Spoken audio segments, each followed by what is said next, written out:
হযরত ওমর রাদিয়াল্লাহু তাআলা আনহু রাসূলের সঙ্গে দেখা করতে গেছিলেন একদিন। ঘরে মা আয়েশা ছিলেন না।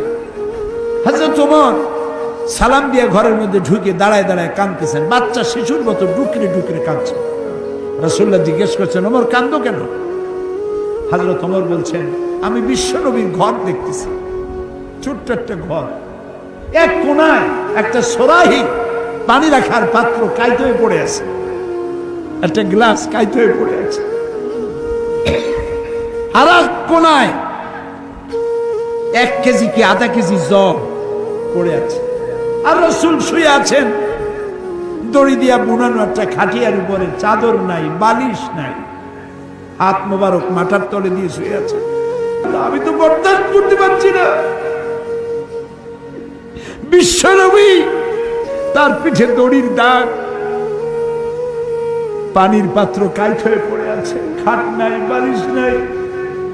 আপনি আমাকে অনুমতি দেন, আমি আপনার জন্য একটা তোষক বানাই নিয়ে আসি।